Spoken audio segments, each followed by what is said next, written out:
Mirasee. Hi, I'm your host, Lisa Bloom, and today I'm going to share a special episode. Here on Once Upon a Business, we explore the depths of human experience, finding inspiration for personal and business growth. That's why I thought you might be interested in a show that just launched on the Mirasee FM podcast network. It's called Neuroscience of Coaching, and it's hosted by Dr. Irena O'Brien.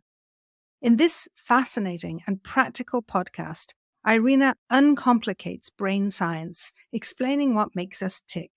To give you a taste of it, I'm running an episode right here in the Once Upon a Business feed. In this episode, Irena and Melinda Cohan, CEO of the Coaches Console and host of Just Between Coaches, unravel the hidden science behind motivation.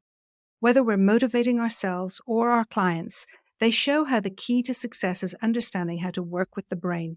I hope you enjoy it. And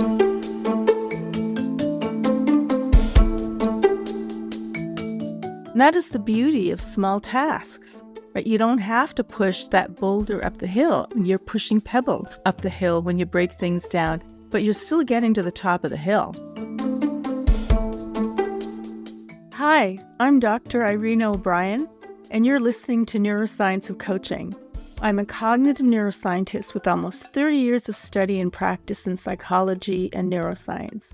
And as the founder of the Neuroscience School, I teach coaches and other wellness professionals practical, evidence-based strategies to use in their own practices. I'm passionate about uncomplicating subjects and clarifying information to help more people understand their unwanted behaviors, as well as their power to change them.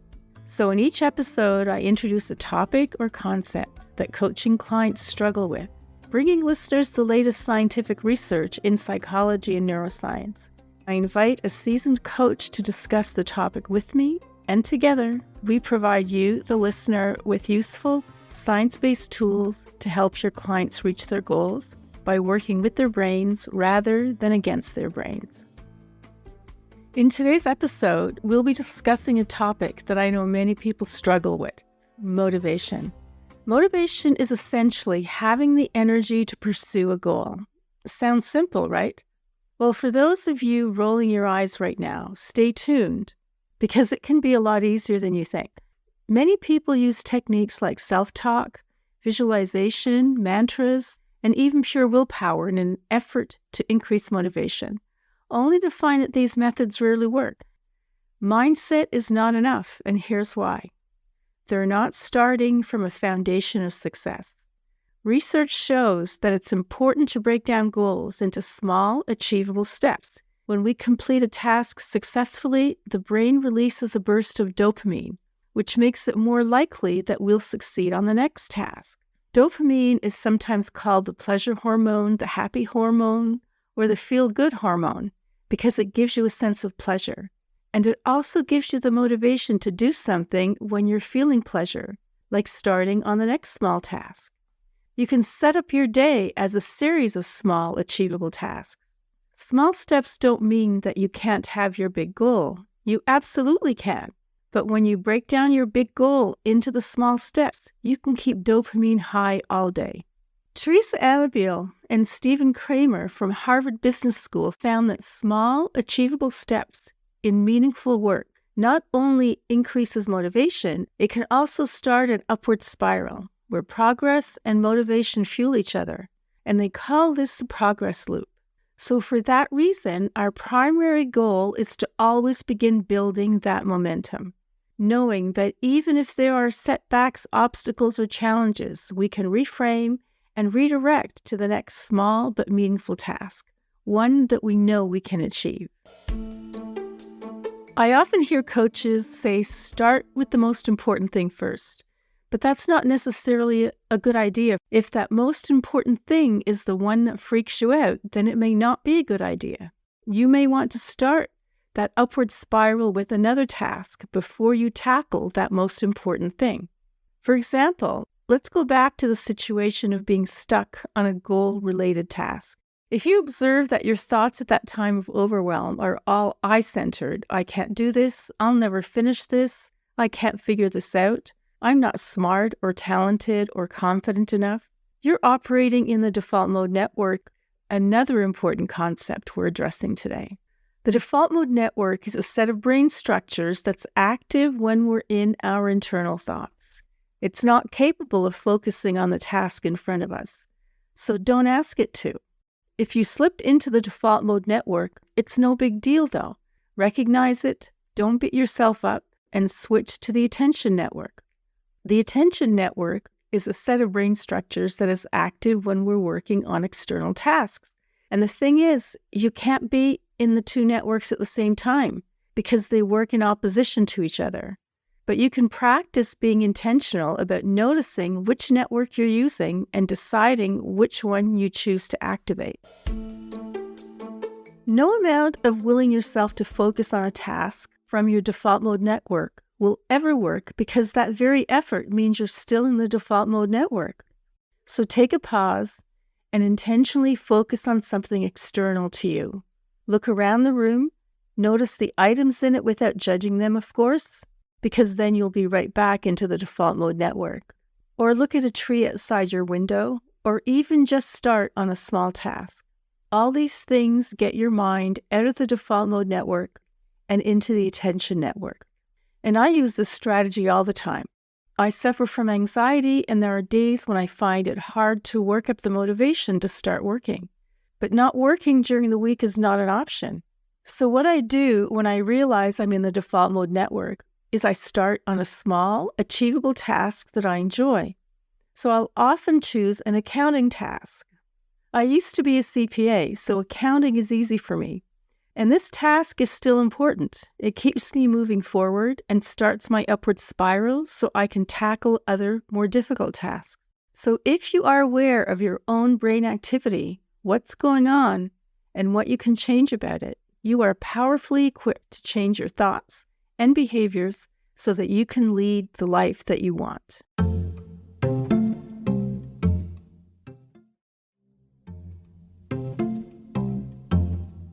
I'm thrilled to introduce my guest for this topic, Melinda Cohan.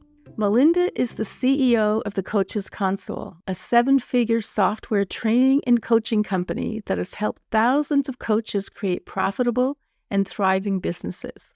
Plus, she's the host of her own podcast, Just Between Coaches, which is also on the Mirasee FM network. As a neuroscience hobbyist, she is no stranger to these concepts. So I'm really looking forward to diving into all of this with her today. So welcome to the show, Melinda. Hey, Irena, I'm so excited to be here, and I am a neuroscience hobbyist. Not much more than that, but I do love this topic. I am so fascinated for our conversation today. So I'm so happy to have you, especially since I know that you're a self-described neuroscience geek. So can you tell us a little bit more about who you serve and how you came to be doing the work you're doing?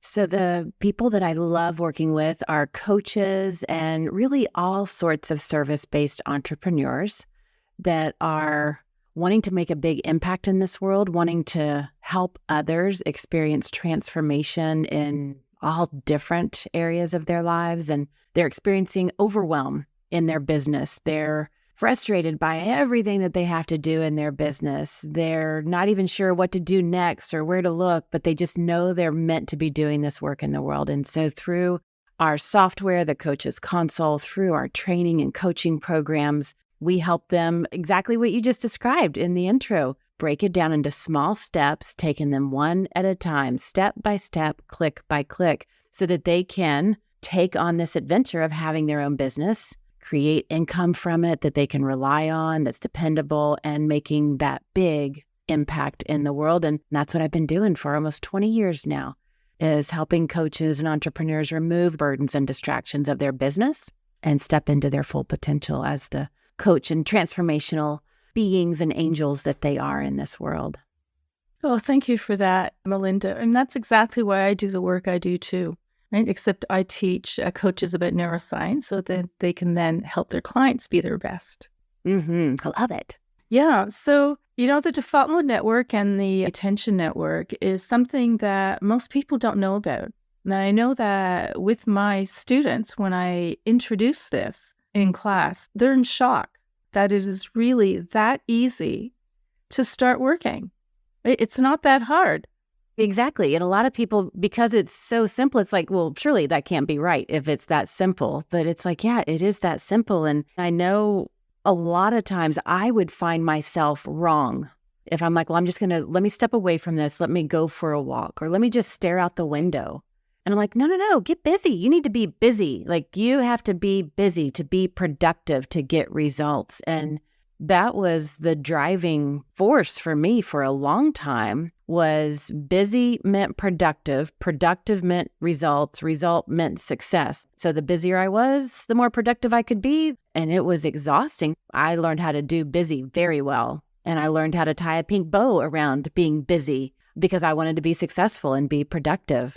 But it wasn't until I began to really look at it from a different perspective that I could appreciate and find myself right for wanting to go for a walk or go stand out on my back deck for 5 minutes with my face to the sun, just taking deep breaths, and then coming back in and sitting back at my desk. And that's when I could really live that idea of working smarter, not harder, getting more done in less time. I was like, oh, that is what happens.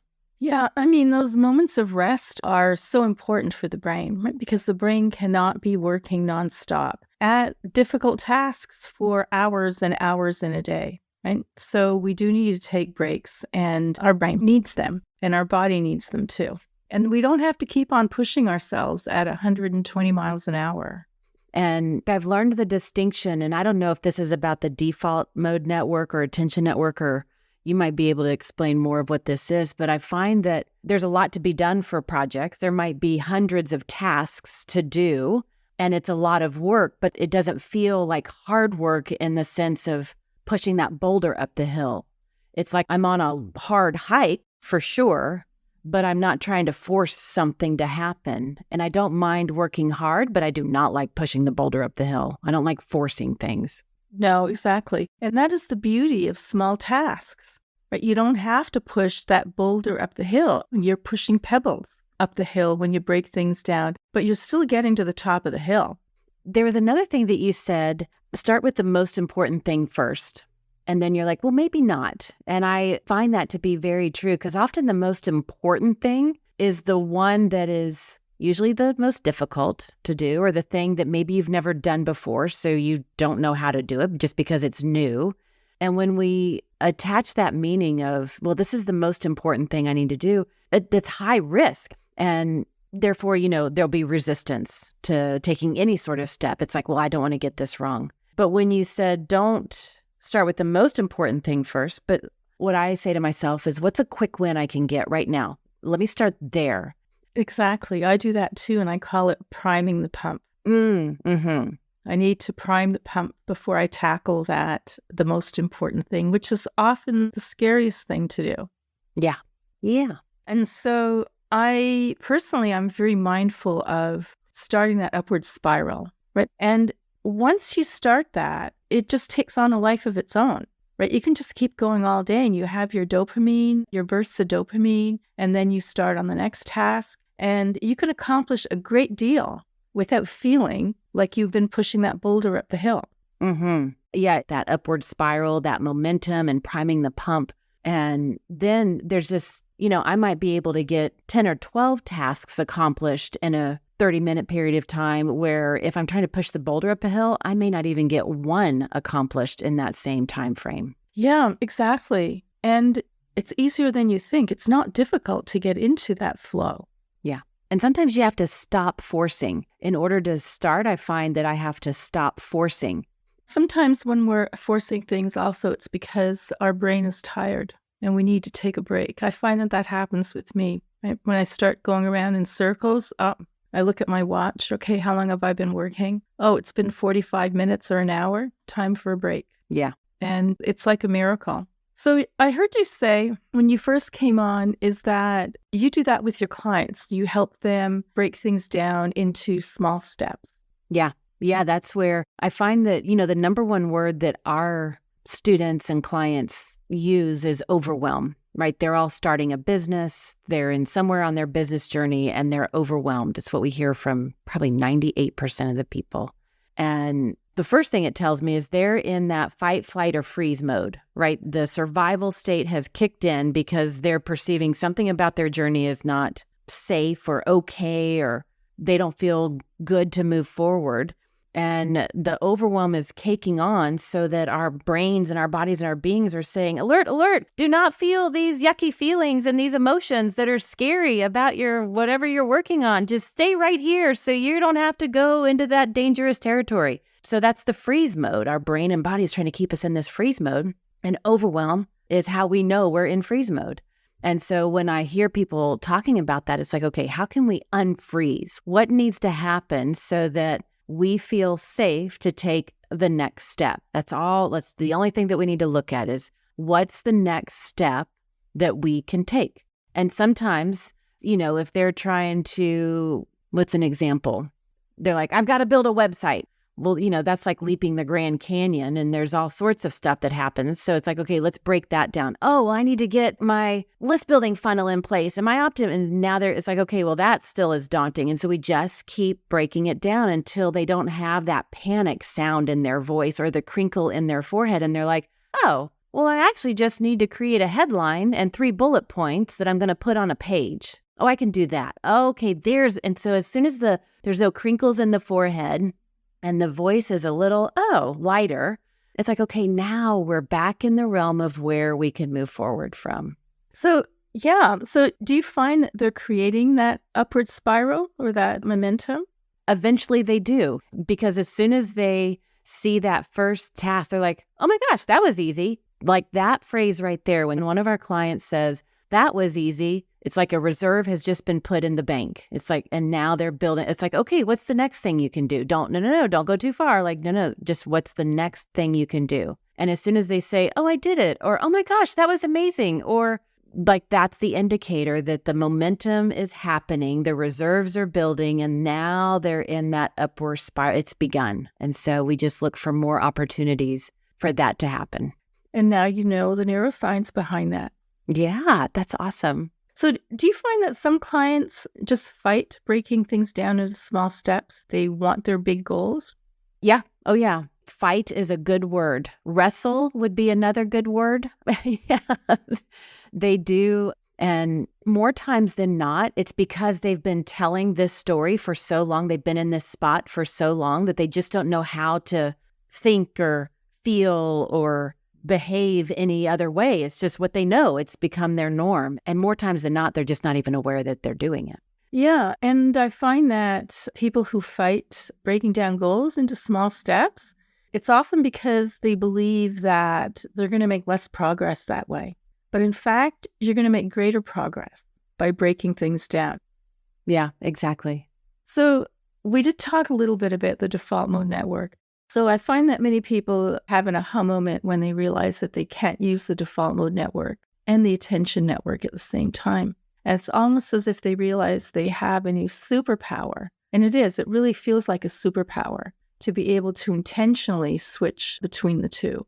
Well, it's interesting that you bring that up. I didn't know the labels of the default mode network or the label of attention network, but many years ago, we saw all of our clients, not all of them, but as we would take them on the journey, so they're in our program, they're with us for 12 weeks. And about 3 or 4 weeks into it, we noticed that percentage of them would just keep on going. They'd stay in the flow, keep making progress, they'd make their way, they'd be successful and get results. But there was a percentage of them at that same point, they would start to disconnect and disengage and disappear. And it's like, what happened? Like they just stay stuck and nothing would change. And it's like, what's going on? So I really dove into that and started looking at their behaviors. What are they thinking? What are they saying? What are they doing? And one of the things that we discovered is that there are these patterns and tendencies, the fight, flight, and freeze characteristics and attributes. We called them villains. We actually turned them into characters and called them villains so that people could more easily identify when it was showing up. And then we didn't want them to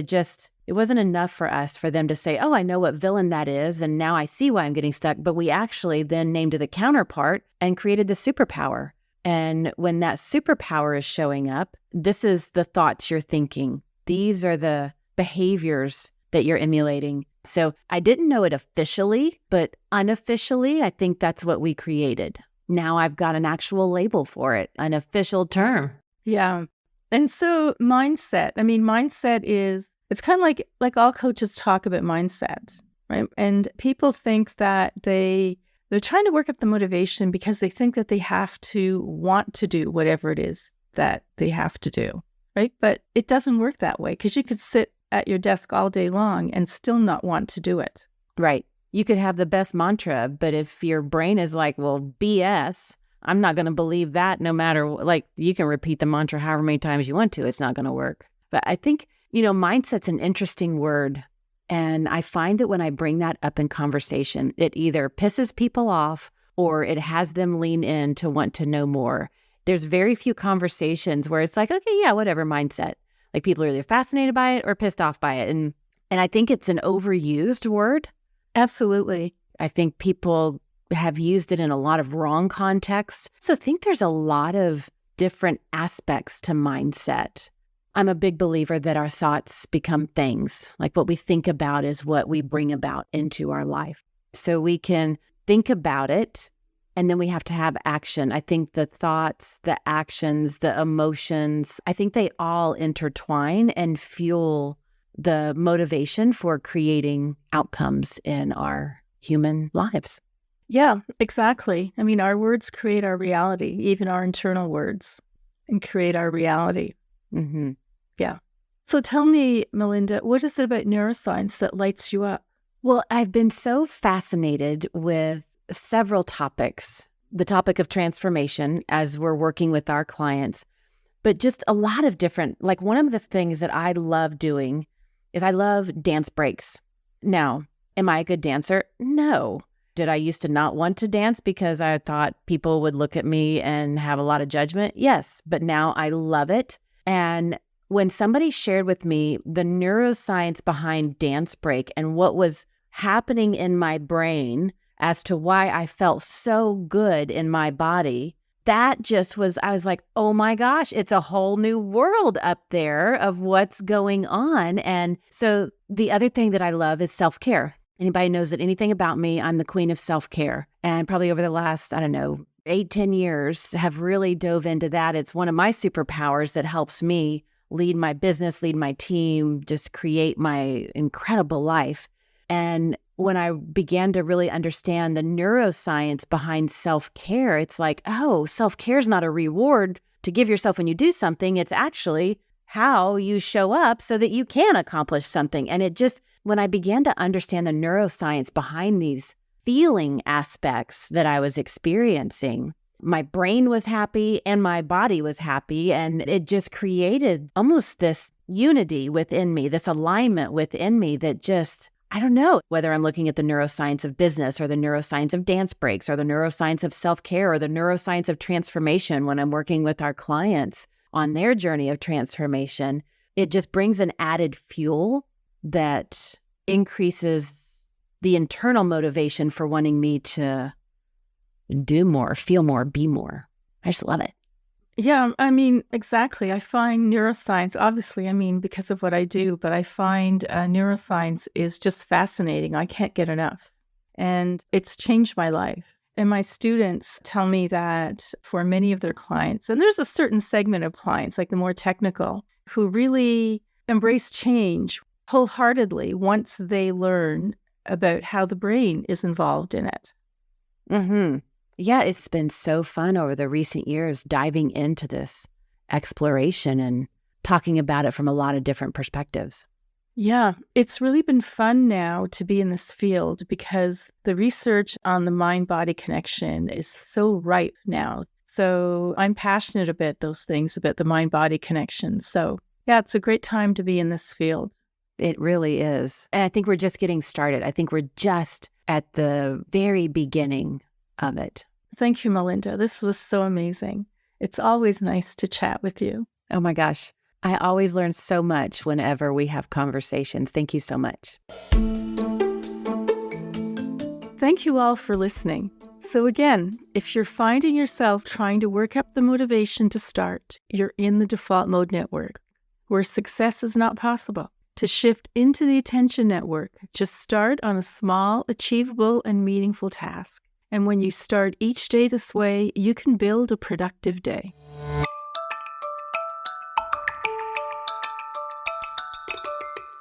I'm Dr. Irena O'Brien, and you've been listening to Neuroscience of Coaching. You can find out more about me at neuroscienceschool.com. Neuroscience of Coaching is part of the Mirasee FM podcast network, which also includes shows such as Just Between Coaches and Once Upon a Business. This episode was produced by Cynthia Lamb. I wrote this episode with Melissa Deal. Melissa assembled the episode. Danny Inney is our executive producer, and post-production was by Marvin del Rosario. To make sure you don't miss great episodes coming up on Neuroscience of Coaching, please follow us on Mirasee FM's YouTube channel or your favorite podcast player. If you enjoyed the show, please leave us a comment or a star review. It is the best way to help us get these ideas out there to more people. Thanks, and we'll see you next time.